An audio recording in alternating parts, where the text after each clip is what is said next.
तो हेलो मेरे प्यारे साथियों, स्वागत है आप सभी का एक बार फिर से आपके अपने प्यारे यूट्यूब चैनल विद्या रूपा क्लासेस पे, जहां आज हम आपके लिए लेकर आए हैं क्लास 10 ज्योग्राफी चैप्टर 1 यानी संसाधन एवं उपयोग के 40 मोस्ट इंपोर्टेंट ऑब्जेक्टिव क्वेश्चन जो आने वाले बोर्ड एग्जाम 2027 के लिए बेहद ही महत्वपूर्ण है। तो चलिए आज की क्लास को बिना विलंब के शुरू करते हैं। अगर आपने अभी तक इस चैनल को सब्सक्राइब नहीं किए हैं तो चैनल को सब्सक्राइब कर लें और वीडियो को लाइक कर अपने दोस्तों के साथ जरूर शेयर करेंगे। आपका पहला क्वेश्चन है कि संसाधन किसे कहते हैं, यानी संसाधन कहते किसको है। ऑप्शंस आपका प्राकृतिक वस्तु को, उपयोगी वस्तु को, मानव की आवश्यकता पूरी करने वाली वस्तु को, या इनमें से कोई नहीं। तो संसाधन कहते हैं जो मानव की आवश्यकता को पूरी करे, यानी मानव की हर आवश्यकता को पूरी करे, उस वस्तु को हम संसाधन कहते हैं। यानी ऑप्शन सी जो इनका बिल्कुल ही सही जवाब हो जाएगा।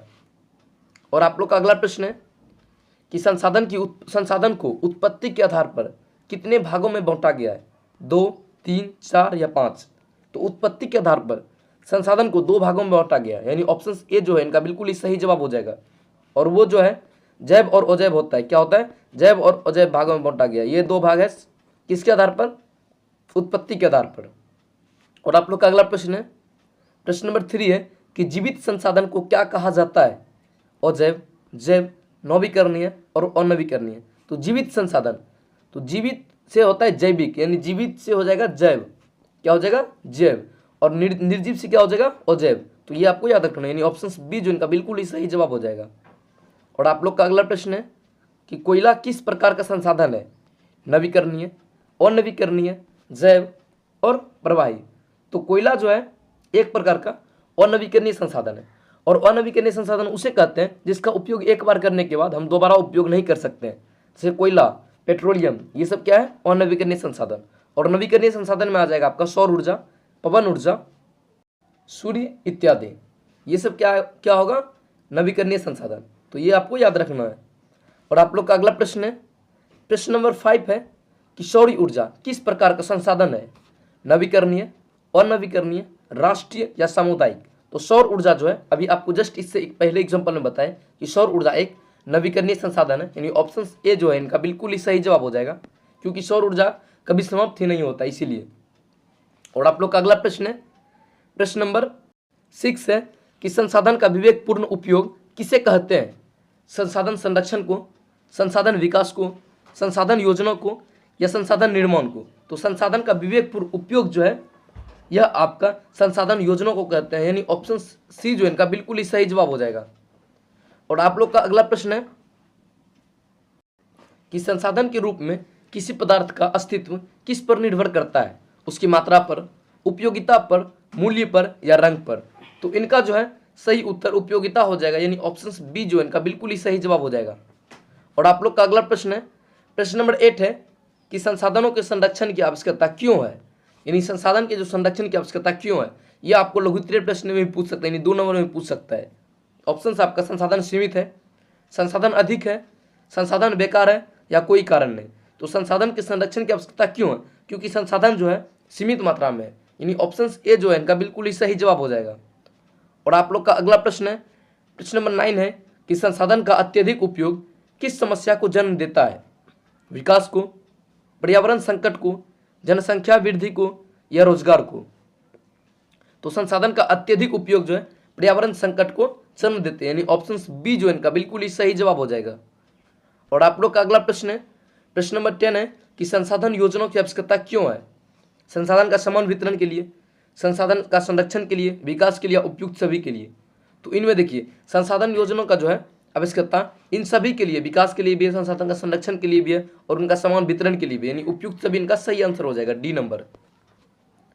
और आप लोग का अगला प्रश्न है, प्रश्न नंबर 11 है कि काली मिट्टी को किस नाम से जाना जाता है? ये बेहद ही वीवीआई क्वेश्चन है, आप जितना वीवीआई इसको मार सकते हैं उतना वीवीआई क्वेश्चन है कि काली मिट्टी को किस नाम से जाना जाता है?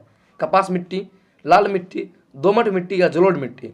तो काली मिट्टी को जो है कपास मिट्टी के नाम से भी जानते हैं, यानी ऑप्शन ए जो है इनका बिल्कुल ही सही जवाब हो जाएगा, क्योंकि इस पर कपास की फसल सबसे अच्छी होती है। और इसको रेगुड़ मिट्टी के नाम से भी जानते हैं, किस मिट्टी के नाम से?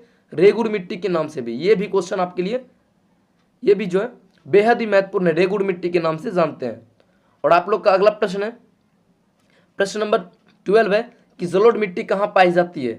नदी घाटी में, पहाड़ पर, पठार पर या मरुस्थल पर। तो जलोढ़ मिट्टी जो है ये नदी के द्वारा बहा के लाई गई मिट्टी जो है उनको कहते हैं। और ये जो है नदी के द्वारा जो बहाया गई मिट्टी है वो नदी घाटी पर पाया जाता है, यानी ऑप्शन ए जो है इनका बिल्कुल ही सही जवाब हो जाएगा। और इससे रिलेटेड एक क्वेश्चन आपका कि सबसे अधिक उपजाऊ मिट्टी जो होता है यही मिट्टी होता है, यानी जलोढ़ मिट्टी सबसे अधिक उपजाऊ होता है। क्या होती है? सबसे अधिक उपजाऊ होती है ये मिट्टी, जलोढ़ मिट्टी। और आप लोग का अगला प्रश्न है कि लाल मिट्टी का रंग लाल क्यों होता है? लोहा के कारण से, तांबा के कारण से, एल्युमिनियम के कारण से, चूना के कारण से। तो लौह मिट्टी की जो रंग होती है लाल इसलिए होती है क्योंकि उसमें लौह की अधिकता होती है। क्या होती है? लौह की अधिकता होती है, यानी लोहा की अधिकता होती है। ऑप्शन ए जो है इनका बिल्कुल ही सही जवाब हो जाएगा। और आप लोग का अगला प्रश्न है कि लेटेराइट मिट्टी किस क्षेत्र में पाई जाती है? अधिक वर्षा वाले क्षेत्र में, मरुस्थल क्षेत्र में, मैदान क्षेत्र में या ठंडे क्षेत्र में? तो ये जो लेटेराइट मिट्टी है ये अधिक वर्षा वाले क्षेत्र में पाए जाते हैं। कहाँ पे? अधिक वर्षा वाले क्षेत्र, यानी ऑप्शन ए जो है इनका बिल्कुल ही सही जवाब हो जाएगा। और आप लोग का अगला प्रश्न है कि मरुस्थलीय मिट्टी कहाँ पाई जाती है? राजस्थान, बिहार, पंजाब या असम? तो मरुस्थलीय मिट्टी, जहाँ मरुस्थल होगा वहीं पर मरुस्थलीय मिट्टी होगी। तो मरुस्थल जो है सबसे बड़ा, भारत का सबसे बड़ा मरुस्थल राजस्थान में स्थित है, जो थार मरुस्थल है। क्या है? थार मरुस्थल, यानी रेगिस्तान भी जिसको बोलते हैं, थार रेगिस्तान जो राजस्थान में स्थित है। इसीलिए मरुस्थलीय मिट्टी अधिकतम जो पाई जाती है कहाँ पे? राजस्थान में। और आप लोग का अगला प्रश्न है कि भूमि क्षरण का मुख्य कारण क्या है? भूमि का क्षरण का जो मुख्य कारण क्या है? वनों की कटाई, वर्षा, खेती या नदी? तो भूमि क्षरण का जो सबसे मुख्य कारण है ये वनों की कटाई है, यानी ऑप्शन ए जो है इनका बिल्कुल ही सही जवाब हो जाएगा। और आप लोग का अगला प्रश्न है कि भूमि संरक्षण का सबसे अच्छा उपाय क्या है? भूमि संरक्षण करने का सबसे अच्छा उपाय वनों की कटाई, वृक्षारोपण, खनन या चराई? तो भूमि को जब संरक्षण करना हो तो वृक्षारोपण आप अधिक कीजिए, यानी वृक्ष को अधिक से अधिक लगाइए, जिससे भूमि संरक्षण हो जाएगा। ऑप्शन बी जो इनका बिल्कुल ही सही जवाब हो जाएगा। और आप लोग का अगला प्रश्न है, प्रश्न नंबर 18 है कि पंजाब में भूमि क्षरण का मुख्य कारण क्या है? अधिक सिंचाई, वर्षा, हवा या बर्फ? तो पंजाब में भूमि क्षरण का जो मुख्य कारण है यह आपका अधिक सिंचाई है, यानी ऑप्शन ए जो है इनका बिल्कुल ही सही जवाब हो जाएगा। और आप लोग का अगला प्रश्न है कि मिट्टी के कटाव को क्या कहते हैं? मृदा अप्रदन, भूमि उपयोग, कृषि या संसाधन? तो मिट्टी के जो कटाव को कहते हैं ये मृदा अप्रदन कहते हैं, यानी ऑप्शन ए जो है इनका बिल्कुल ही सही जवाब हो जाएगा। ये क्वेश्चन जो है ये मृदा अप्रदन ये किसको कहते हैं, ये 2 नंबर में पूछता है कि आखिर मृदा अप्रदन क्या है। तो इसीलिए आपको ये याद रखना है कि मिट्टी के जो कटाव है उसको मृदा अप्रदन कहते हैं। और आप लोग का अगला प्रश्न है, प्रश्न नंबर 20 है कि मृदा संरक्षण का उपाय क्या है? वृक्षारोपण, वनों की कटाई, खनन या अधिक चराई? तो मृदा संरक्षण, अभी जस्ट आपको इससे पीछे बताएं कि मृदा संरक्षण का जो उपाय है वो आपका वृक्षारोपण है, यानी अधिक से अधिक वृक्ष का रोपण कीजिए। ऑप्शन ए जो इनका बिल्कुल ही सही जवाब हो जाएगा। और जो है आप लोगों का अगला प्रश्न है, इन प्रश्न नंबर 21 है कि एजेंडा 21 किससे संबंधित है? पर्यावरण संरक्षण से, कृषि से, उद्योग से या व्यापार से? ये जो एजेंडा 21 है यह आपका पर्यावरण संरक्षण से संबंधित है, यानी ऑप्शन ए जो इनका बिल्कुल ही सही जवाब हो जाएगा। और जो है आप लोगों का अगला प्रश्न है, प्रश्न नंबर 22 है कि अंतर्राष्ट्रीय संसाधन किसे कहते हैं? जो देश के अंदर हो, समुद्र के बाहर हो, सभी देशों के लिए उपयोग के लिए हो या व्यक्तिगत संसाधन?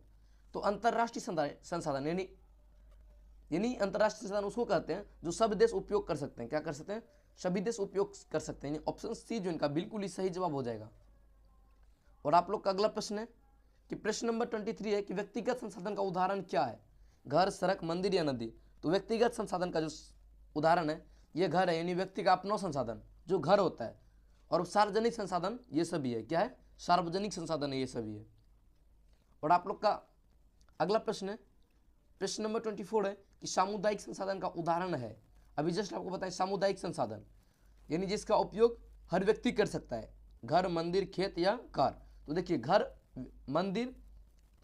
कार और मंदिर ये सब व्यक्तिगत है। क्या है? व्यक्तिगत, यानी व्यक्ति का अपना संसाधन होता है, जबकि मंदिर सार्वजनिक स्थान है जो सामुदायिक संसाधन हो।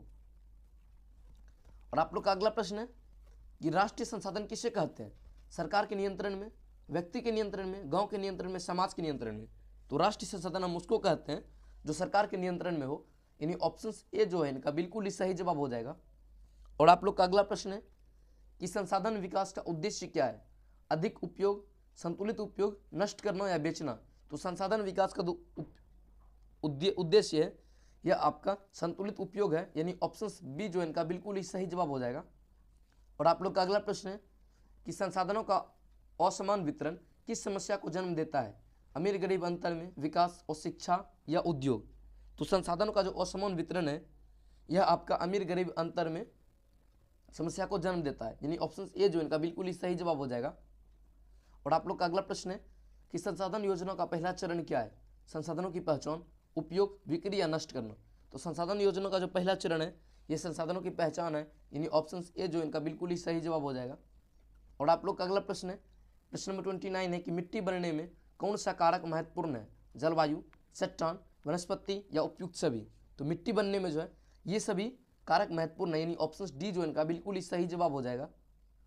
और जो है आप लोगों का अगला प्रश्न है कि गली अपरदन कहाँ होता है? ढाल वाले क्षेत्र में, मैदान, शहर या समुद्र?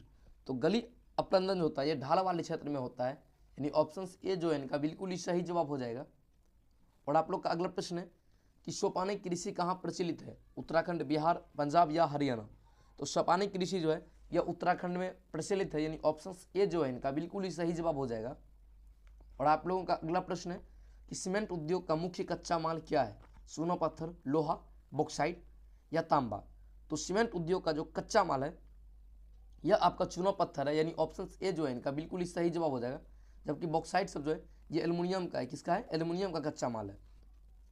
और आपका अगला प्रश्न है कि भारत का सबसे उपजाऊ मिट्टी कौन सी है? जलोढ़ मिट्टी, काली मिट्टी, लाल मिट्टी या लेटराइट? आपको पिछले क्वेश्चन में हम बताए थे कि भारत की सबसे उपजाऊ मिट्टी क्या है। इसका आंसर आप लोग कमेंट में दीजिएगा। कहाँ दीजिएगा? कमेंट में। ये क्वेश्चन हम बता चुके हैं।